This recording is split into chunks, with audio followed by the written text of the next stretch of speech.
मनसुख भाई सुवागिया, अध्यक्ष जल क्रांति ट्रस्ट राजकोट। आज का विषय है वर्षा ऋतु की औषधि सब्जी। आरोग्य विज्ञान का जन्म वेद से हुआ, हमने वेद पढ़े हैं। उनमें से एक चिकित्सा विज्ञान आया, आयुर्वेद चिकित्सा। उसमें हर एक ऋतु की, तीनों ऋतु, भारत की 6 ऋतुओं में कौन सी सब्जी हमें आरोग्य दाता है और ऋषियों ने लिखा है, वो परम प्रकृति विज्ञान है। वर्षा ऋतु में जंगल में, गौचर में, खेत की आसपास की बॉर्डर में ये कटवल है, जिसको कंकोड़ा कहते हैं। कटवले बहुत होते हैं, तो वो बहुत आरोग्य दाता है। लोग छोटे छोटे कटवले लाते हैं, लेकिन वो ज्यादा फायदाकारक नहीं है। अंदर हरे बीज हो, वो ज्यादा से ज्यादा पोषक है। तो हरे बीज वाले कटवल की सब्जी खानी चाहिए। और चरक ऋषि ने कहा है कि पृथ्वी पर का सर्वोपरि कोई सब्जी है तो वो जीवंती का, जिसको हम डोडी या खरखोडी कहते हैं, उनकी हरे पत्ते की सब्जी 12 महीना जब भी मिले तो वो खानी चाहिए। वो परम प्राण दाता है, 100 साल की आयु देता है। सगर्भा स्त्रियों के लिए वो गर्भ स्थापक और गर्भ पोषक है। और दूध बच्चे को पिलाने वाली महिला के लिए दूध और दूध की गुणवत्ता बढ़ाने वाली पृथ्वी की सर्वोपरि सब्जी है। और जीवंतिका की दूसरी प्रजाति है महाजीवंतिका, उसको वाछेटी कहते हैं। उनमें ऐसे फूल आते हैं वर्षा ऋतु में। उनकी सब्जी तो एक स्वाद ब्रह्म है। तो जब भी वर्षा ऋतु में मिले तो उनकी सब्जी खानी चाहिए। बाद में जैसे वर्षा ऋतु का प्रारंभ हो तो छोटे छोटे बिल्व फल, जो शिव जी के ऊपर जिसके हम पत्ते चढ़ाते हैं, उनके फल मिलने शुरू हो जाते हैं। इनके अंदर का ये मावा है। एक देशी गाय के दूध घी में सुवर्ण तत्व है। सुवर्ण तत्व हमारी रोग प्रतिकारक शक्ति, हमारी फलद्रुपता, फर्टिलिटी और आयुष्य का, प्राण का मूलाधार है।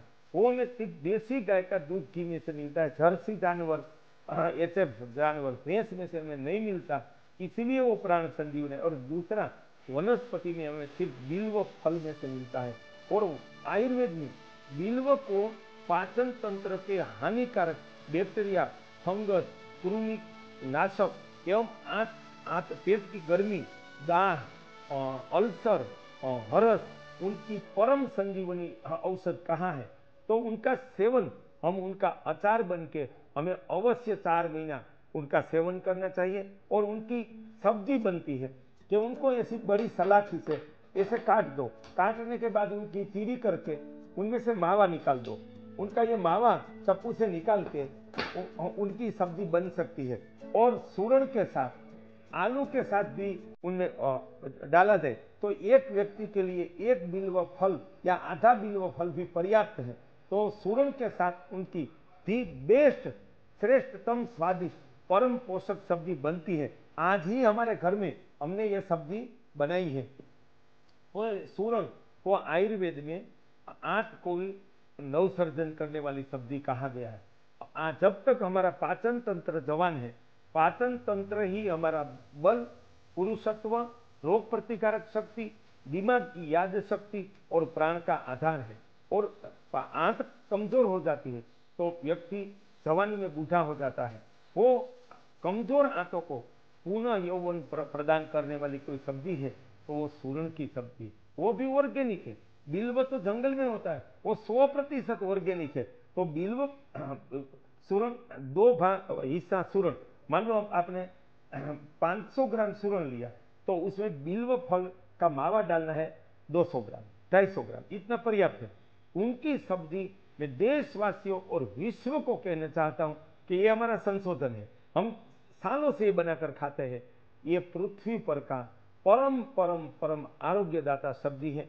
वर्षा ऋतु के, वर्षा के प्रारंभ से हमें जब तक बिल्व फल पकते हैं तब तक वो मिलता है। पकने के बाद मीठा हो जाता है तो ज्यादा अच्छा नहीं लगता, लेकिन कच्चे बिल्व फल मिले तो हमें 6 महीना यह सब्जी हम खा सकते हैं।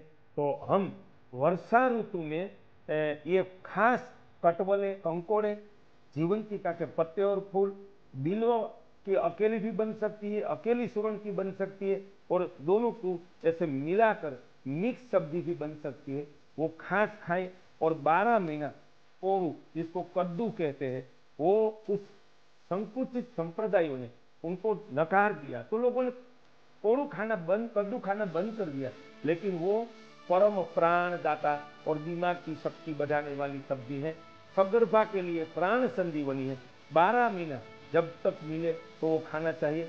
ये बाद में सुश्रुत ऋषि ने सुश्रुत संहिता में कहा पृथ्वी पर की परम सब्जी है तो वो मोरिंगा, सरगवा, सहजना कहते, उनकी फली जब भी 12 महीने में मिले तो उनका सब्जी भी बन सकती है, दाल कढ़ी में हम डाल सकते हैं। और वैसे भी एक व्यक्ति के लिए 1 या 2 सींग हम इतने छोटे टुकड़े करके उनको पानी में उबाल कर बाफ के हम चूस कर भी खा सकते हैं।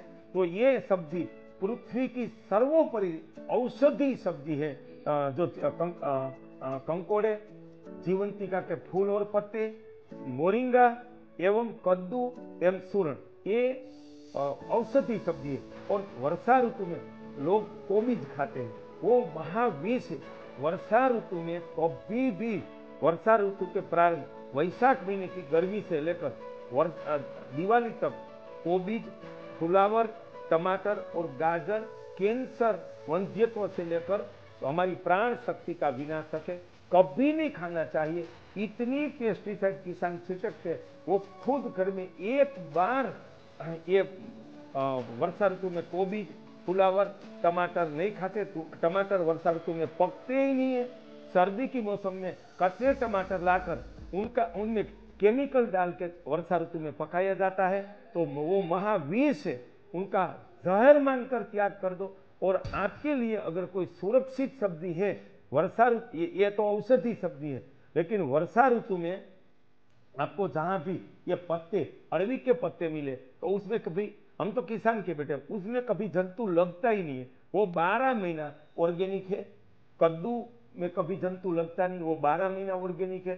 सर्दी की मौसम में गाजर में कोई पेस्टिसाइड की आवश्यकता नहीं रहती, तो वो सर्दी की मौसम दिवाली से लेकर चैत्र महीना तक 6 महीना हम गाजर जिसको कैरेट कहते हैं वो हम खा सकते हैं, वो सुरक्षित है।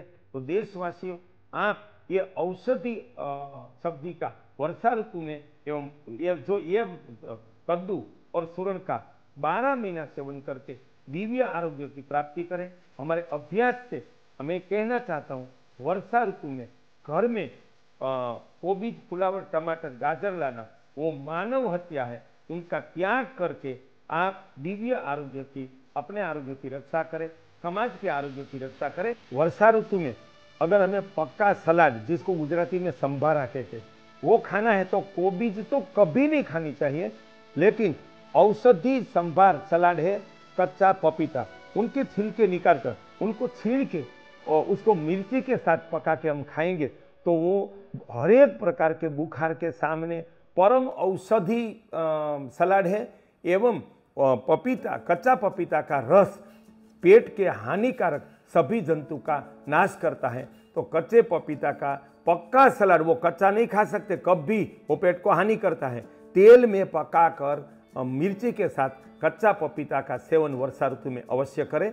जहर मुक्त भारत एवं जहर मुक्त विश्व के लिए, लोगों को दिव्य आरोग्य के लिए ये वीडियो सारे भारत विश्व में फैला दे, वो आपकी परम आरोग्य सेवा होगी, मानव सेवा होगी और ईश्वर धर्म होगा। मनसुख भाई सुवागिया।